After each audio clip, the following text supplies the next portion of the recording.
Ya, pemirsa, informasi pertama kami buka dengan kebakaran yang menimpa sebuah toko perabot di Batubara, Sumatera Utara malam tadi. Untuk memadamkan api, petugas harus mendobrak pintu ruko yang terkunci gembok.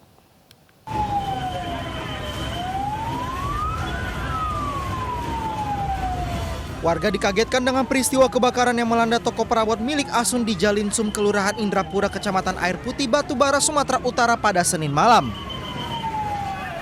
Petugas mengerahkan 6 unit mobil pemadam kebakaran dan terpaksa membongkar pintu ruko yang terkunci gembok guna memadamkan api. Banyaknya material perabot yang mudah terbakar membuat kobaran api dengan cepat menghanguskan ruko 2 lantai. Untuk menjinakkan api, petugas harus berjibaku selama 3 jam.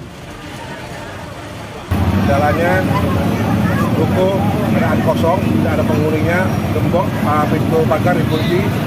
Itu kami kesulitan sehingga saya beri satu bagian kota, itu gembok dihancurkan. Tidak ada korban jiwa dalam peristiwa kebakaran yang diduga akibat korsleting listrik ini. Sementara kerugian yang dialami pemilik toko diperkirakan mencapai ratusan juta rupiah.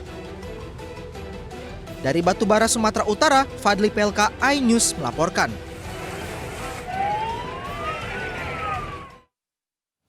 Sementara itu, pemirsa, seorang remaja tewas dalam kebakaran yang menimpa sebuah rumah di kawasan Lembang, Kabupaten Pinrang, Sulawesi Selatan. Ya, diduga kebakaran terjadi akibat korsleting listrik.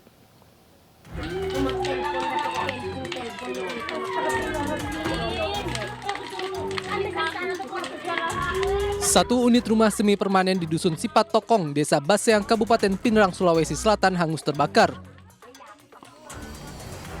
Dalam peristiwa ini, seorang penghuni rumah, remaja berkebutuhan khusus berusia 15 tahun tewas terbakar. Diketahui saat kejadian korban dalam keadaan tidur, sedangkan orang tua dan adik-adiknya tengah menonton televisi di rumah tetangga mereka yang berjarak sekitar 50 meter dari lokasi kejadian. Anak tersebut mau tidur, jadi seluruh karena di dalam rumah 4 saudaranya, jadi orang tua dan bapaknya pergi menonton televisi. Kini jasad korban telah dimakamkan di TPU setempat.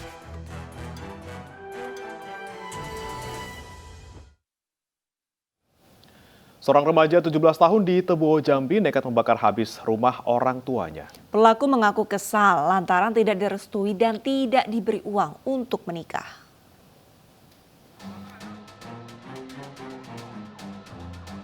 Rumah Amri Rusniadi di Jalan Lintas Tebo Bungo di Kabupaten Tebo, Jambi ludes dilalap api. Rumah semi permanen ini terbakar saat ditinggal pergi pemiliknya berkebun. Tidak ada barang yang bisa diselamatkan dan hanya menyisakan puing sisa kebakaran. Aparat Polsek Tebo Tengah yang menyelidiki kebakaran ini menemukan banyak kejanggalan.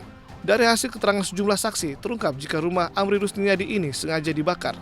Dan ironisnya, pelakunya adalah sang anak kandung yang masih berusia 17 tahun yang dibantu satu temannya. Pelaku RS yang sempat kabur akhirnya tertangkap dan digelandang ke Polsek Tebo Tengah. Kepada polisi, pelaku mengaku menyusup masuk ke rumah saat ayahnya pergi berkebun dan langsung menyiramkan bensin di kamar. Setelah menyulut api dan seluruh bangunan terbakar, ia langsung kabur. RS juga mengaku kesal lantaran tidak diberi uang untuk menikahi kekasihnya dan kerap dimarahi jika membicarakan soal rencananya menikah. Sakit hati dengan ayah pelaku karena pelaku ini meminta kepada ayahnya untuk menyiapkan biaya pernikahan, namun ayahnya belum bisa menyanggupi. Akibat ulahnya, pelaku kini harus mendekam di sel tahanan Polsek Tebo Tengah. Ia terpaksa menunda rencananya meminang sang pujaan hati lantaran diancam hukuman 12 tahun penjara.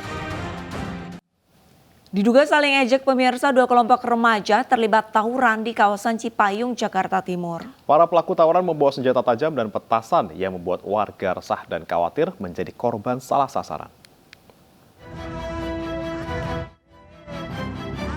Video amatir merekam kelompok remaja konvoi sepeda motor saat hendak tawuran di Jalan Raya Cilangkap, Cipayung, Jakarta Timur. Setelah bertemu kelompok lain, kedua kelompok remaja berjumlah cukup banyak ini saling serang dengan senjata tajam. Selain itu, mereka juga melempar petasan ke arah lawan dan permukiman warga.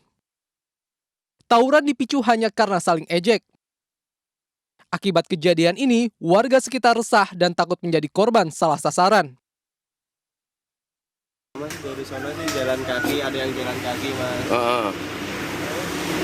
sampai warteg itu ada yang ledakin petasan. Petasan? Ya.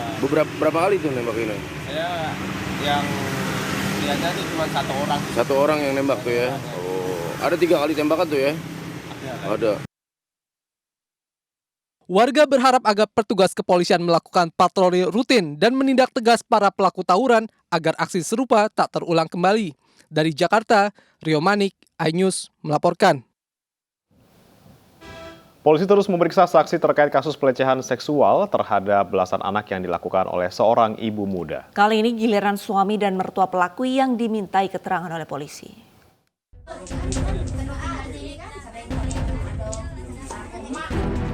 Anggota Perlindungan Perempuan dan Anak Ditreskrimum Polda Jambi memeriksa suami pelaku pelecehan seksual terhadap anak yang merupakan seorang ibu rumah tangga. Dari pemeriksaan terhadap suami, ternyata pelaku sebelumnya mengaku sebagai korban pemerkosaan dan melukai diri dengan silet. Ibu satu anak yang diduga memiliki seks menyimpang ini juga nekat mengancam akan menganiaya dan membunuh anaknya jika suami tidak melayani nafsu seksualnya. Polisi berencana akan melakukan tes kejiwaan terhadap pelaku di rumah sakit jiwa.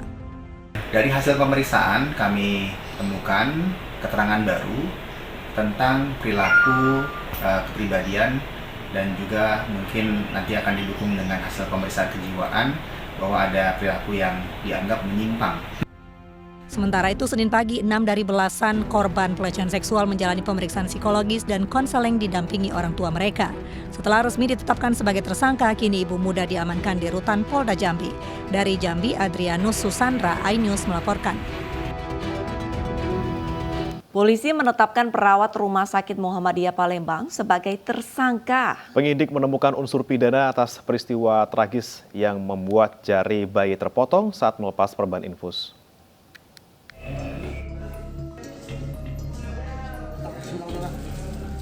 Polisi menetapkan perawat Rumah Sakit Muhammadiyah sebagai tersangka atas insiden terpotongnya jari bayi 7 bulan saat melepas perban infus Jumat kemarin. Dari hasil pemeriksaan, polisi menemukan adanya unsur kelalaian dari perawat. Meski sudah menjadi tersangka, namun pelaku belum ditahan dan akan dipanggil kembali oleh kepolisian. Polisi juga tengah menunggu hasil tindakan operasi penyambungan jari korban dari rumah sakit untuk penyelidikan. Saat ini korban masih menjalani perawatan di ruang VIP rumah sakit. Hari ini kita akan gelar perkara untuk menentukan langkah berikutnya. Dari gelar perkaranya ada penetapan tersangka dari? Ya, kita akan lihat hasil gelar perkara. Kalau misalnya nanti memang terdapat alat cukup bukti, ya kita akan lakukan langkah untuk penentuan. Meski pelaku meminta berdamai, pihak keluarga korban tetap melanjutkan kasus ini ke jalur hukum. Dari Palembang, Sumatera Selatan, Guntur, iNews melaporkan. Status tersangka Hasya dicabut, Polda Metro Jaya meminta maaf. Dan Inews Pagi akan segera kembali usai azan subuh berikut ini pemirsa.